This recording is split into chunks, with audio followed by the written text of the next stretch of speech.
everyone, today we're going to read Don't Be Silly, Mr. Twiddle.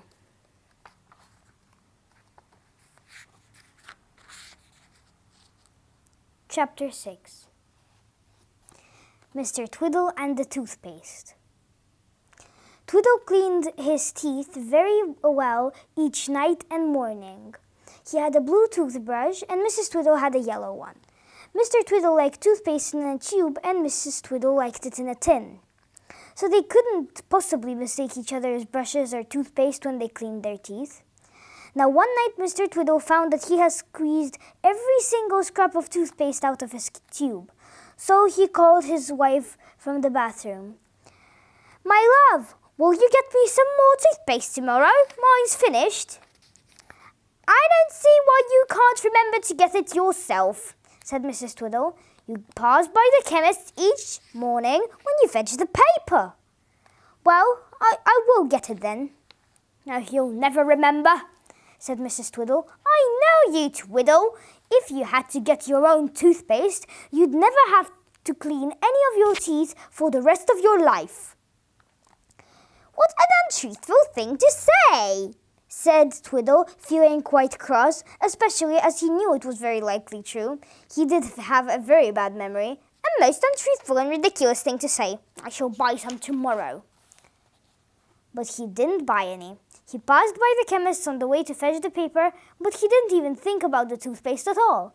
Although one side of the window was filled with nothing but different kinds of toothpaste. So that night he took up the empty tube again and squeezed it. "Bother, I didn't even get any toothpaste," he thought. "Well, I shan't say a word." He didn't, but Mrs. Twiddle did. "I hope your new toothpaste is all right," she called slyly, knowing perfectly well that Twiddle hadn't bought any. "I am going to buy some tomorrow," said Twiddle in a rather high and mighty voice. He went to get his paper as usual the next day, and when he came by the chemist, he stopped.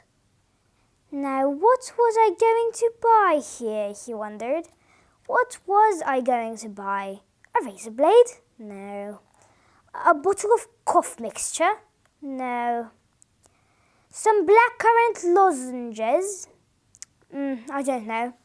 He went in and bought all of them, thinking that one of them must be right.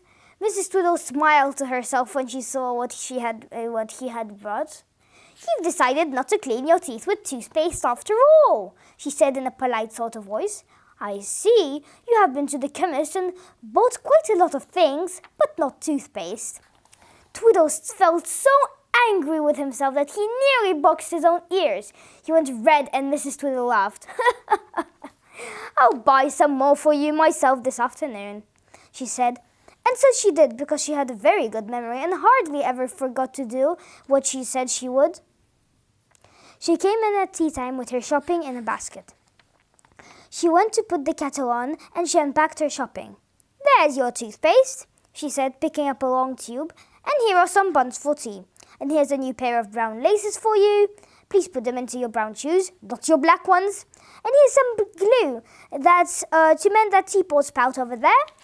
And there's a new book from the library. And I've remembered to get the soap you like." "Thank you, my love," said Twiddle, wishing he had such a good memory as his wife had. "Now do take the things that belong to you and put them away," said Mrs. Twiddle. But of course, Twiddle didn't. He left the laces and everything on the side table, and Mrs. Twiddle felt quite impatient when she saw them there. "Now he'll forget where he put the laces and the toothpaste," she thought. Well, I shan't put the laces in his shoes for him, and I shan't take his toothpaste upstairs. He really must learn to do the little things for himself." So when Twiddle came in to do his teeth again, that night, once more he found that all he had on the shelf was an empty tube, quite squeezed out. "Now, let me think," he said to himself. "Just let me think. I have got some toothpaste now. Mrs. Twiddle got it for me. It isn't here. So it must be downstairs on the little table. I'll go and get it before she asks me if I've cleaned my teeth." So Mr. Twiddle crept downstairs in the dark and went to the little table in the kitchen and groped about for the toothpaste. Soon he went upstairs again, very quietly holding a tube in his hand. He didn't know that he had the tube of glue instead of the tube of paste. He had quite forgotten that Mrs. Twiddle had bought him some glue to mend the teapot for her.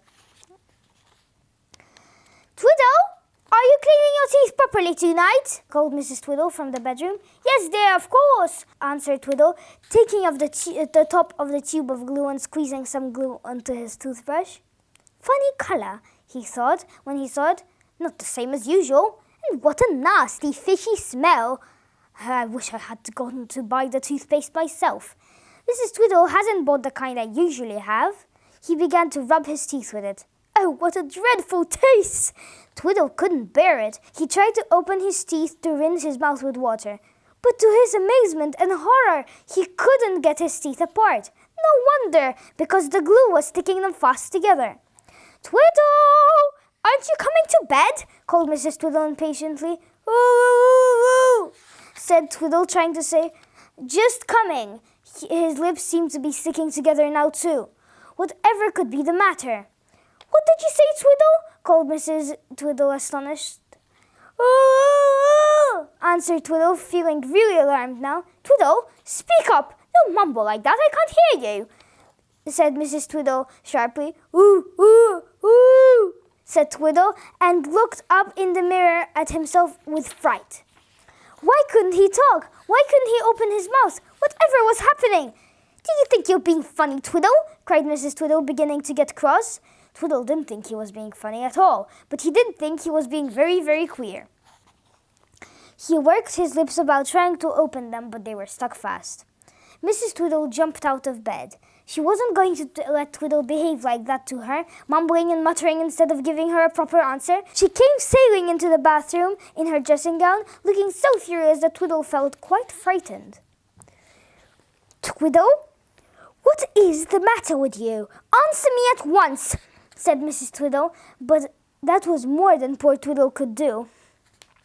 He stared forlornly at Mrs. Twiddle and then tried to open his mouth by pulling at his stuck-together lips with his fingers, making a curious gurgling noise as he did so. "That man's gone mad!" said Mrs. Twiddle in fright. "Oh dear, I'd better get the doctor." But before she went in to get him, she had a look round the bathroom, and there, on the shelf, lay the tube of glue, a little golden drop oozing out of the tip. Mrs. Twiddle picked it up and looked at it.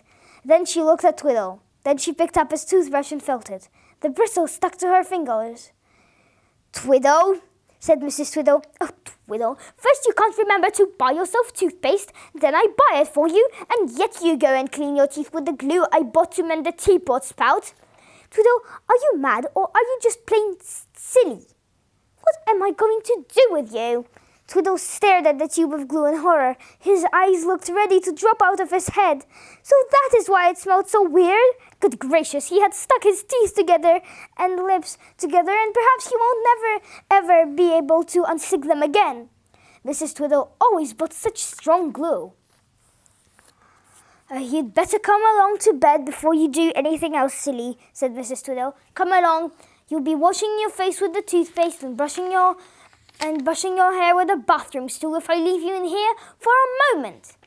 Mr. Twiddle had gone into bed, very sad and very much alarmed. It was awful to have to listen and listen and listen to Mrs. Twiddle and not be able to answer back at all. He felt so bad about it that in about half an hour of listening, some big tears rolled down his cheeks.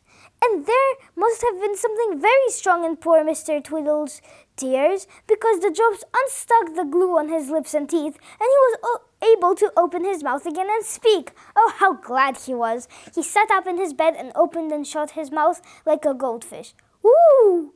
said Mr. Twiddle, finding his voice again. "One more word from you, Mrs. Twiddle, and I shall get the glue and the stick and stick your lips together. Just one more word." And Mrs. Twiddle was so astonished to hear Twiddle talk to her like that she didn't say another word. So Twiddle was able to peacefully go asleep after he washed his lips and teeth well to get rid of the glue. But Mrs. Twiddle did have the last word, of course, the next day. She gave Twiddle the teapot to mend and handed him 2 tubes, the tube of toothpaste and the tube of glue. You probably want to use your toothpaste instead of a glue stick to stick on the spout, she said in a polite voice. So here are both. Use which you like. And that annoyed Twiddle so much that he actually thought about what he was doing and mended the spout really well with the glue. Thank you very much for listening. Until next time, it was me, Mira. Goodbye. Switch off your telly, put away your phone.